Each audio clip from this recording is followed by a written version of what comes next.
Donald Trump ने 2026 के लिए 3 टारगेट सेट किए, जिसकी भनक ना पुतिन को लगी ना शी जिनपिंग को।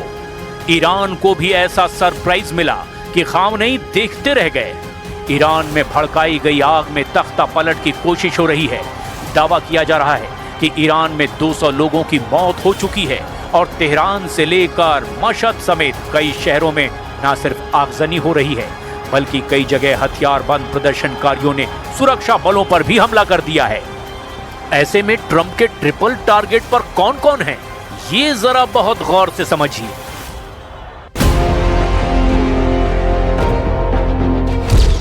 ट्रंप का पहला टारगेट वेनेजुएला, जो 2026 के पहले हफ्ते में ही ट्रंप ने हासिल कर लिया।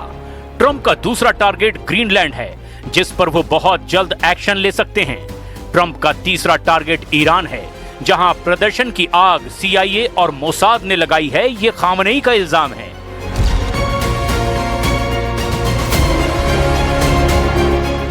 ट्रंप ने 2026 वाले युद्ध में सबसे बड़ी जंग लड़ने का फैसला कर लिया है। ट्रंप अब पिछली सदी की तरह इस सदी को भी अमेरिका के नाम करना चाहते हैं। रूस और चीन को पीछे छोड़कर ट्रंप फिर से MAGA यानी मेक अमेरिका ग्रेट अगेन वाले फॉर्मूले पर अपनी फेरारी कार सुपरसोनिक रफ्तार से चलाना चाहते हैं। ट्रंप ने जो बारूदी मिशन वेनेजुएला में दिखाया, वो तो बस 2026 का ट्रेलर कहा जा रहा है। ट्रंप ने 2026 का सबसे बड़ा एजेंडा तय कर लिया है। Be working with Venezuela. We're going to be making the decision as to which oil companies are going to go in, that we're going to allow to go in.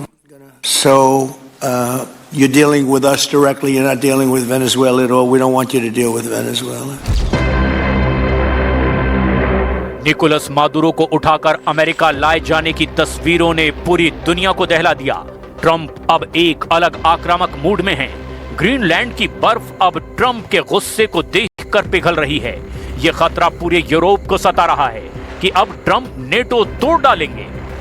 और तीसरा है ईरान, जहां प्रदर्शन की आग में ट्रंप तख्ता पलट वाली बिरयानी पकाना चाहते हैं और पूरे ईरान को वेनेजुएला की तरह ही कंट्रोल करना चाहते हैं। तेहरान से 40 किलोमीटर पश्चिम में यह है करज शहर का हाल। यहां दंगाइयों ने एक सरकारी इमारत को आग के हवाले कर दिया है। यानी ईरान में हो रहे प्रदर्शन का रूप वक्त के साथ साथ अब और भयानक होता जा रहा है। ईरान का आरोप है कि इस प्रदर्शन की चिंगारी अमेरिका और इजराइल ने लगाई है और ट्रंप के इशारे पर ही सब कुछ हो रहा है। ईरान के 2 और वीडियो देखिए। एक है तेहरान का सादताबाद इलाका, जहां प्रदर्शनकारियों ने पहले एक मस्जिद में आग लगाई और फिर वहां आसपास बहुत सी गाड़ियों को आग के हवाले कर दिया। यह सरकार के खिलाफ गुस्सा है जो अब हिंसक हो चुका है। वहीं दूसरा वीडियो तेहरान से 250 किलोमीटर दक्षिण पश्चिम के अराक शहर का है, जहां हजारों लोगों ने खामनेई के समर्थन में जुलूस निकाला है। यानी ईरान में दोनों तरह की तस्वीर देखने को मिल रही है। एक तरफ गुस्सा है और हिंसा है, तो दूसरी तरफ ईरान की मौजूदा सरकार का समर्थन भी है।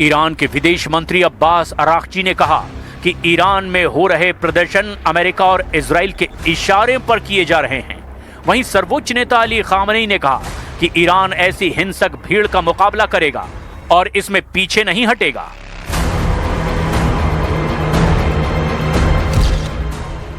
इसमें कोई शक नहीं कि डोनाल्ड ट्रंप के जहन में इस वक्त सिर्फ और सिर्फ तेल चल रहा है। वो ग्रीनलैंड के प्राकृतिक संसाधनों के बारे में सोच रहे हैं, वो ईरान के तेल और गैस के बारे में सोच रहे हैं, और वेनेजुएला के तेल रिसर्च पर तो अमेरिका का कब्जा हो ही चुका है। अब ट्रंप भी इसके बारे में खुल्लम खुल्ला ऐलान कर रहे हैं। तेल के खेल में डोनाल्ड ट्रंप के आंकड़े क्या हैं, इस पर उनके दावे देखकर तो अमेरिका के विरोधी हैरान हैं।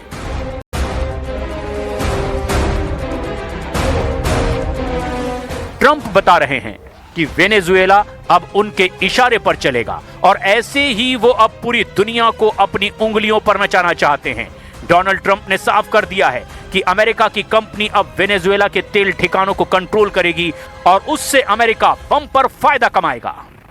So we're going to discuss how these great American companies can help rapidly rebuild Venezuela's dilapidated oil industry and bring millions of barrels of oil production to benefit the United States, the people of Venezuela, and the entire world. And yesterday, the number is 30 million barrels. I can't even, is that a correct number? 30 million barrels. You hear that, Peter? Of oil was given to us by Venezuela. That's a lot of oil. It's about $4 billion worth, and it's on its way to the United States right now.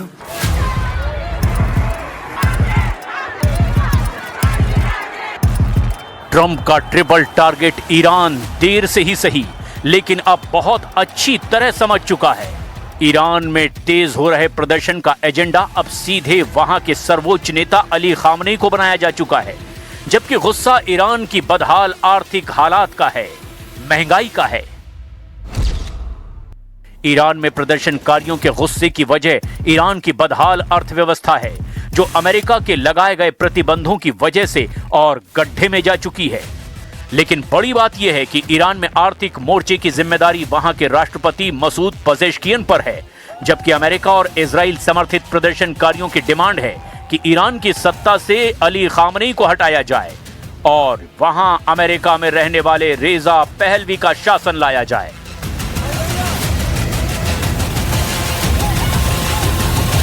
Iran में हो रहे हिंसक प्रदर्शन के खिलाफ अब Ali Khamenei ने बहुत सख्त आदेश जारी कर दिया है।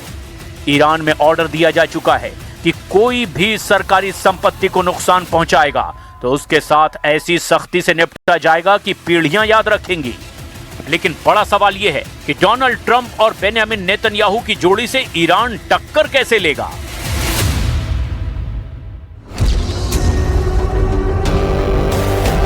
ईरान में कई जगह इंटरनेट पर भी पाबंदी लगाई गई है। वहीं ईरान का दावा है कि प्रदर्शनकारियों की हिंसा में कई पुलिस अफसरों की मौत हो चुकी है। इसमें पाकिस्तानी आतंकी गुट जैश अल अदल के हमले भी शामिल बताए जा रहे हैं। खामनेई ने ट्रंप पर सीधा हमला किया है। खामनेई ने कहा कि डोनाल्ड ट्रंप के हाथ ईरानी लोगों के खून से सने हुए हैं। खामनेई ने कहा कि ट्रंप के खिलाफ प्रदर्शन हो रहे हैं, उन्हें अमेरिका पर ध्यान देना चाहिए।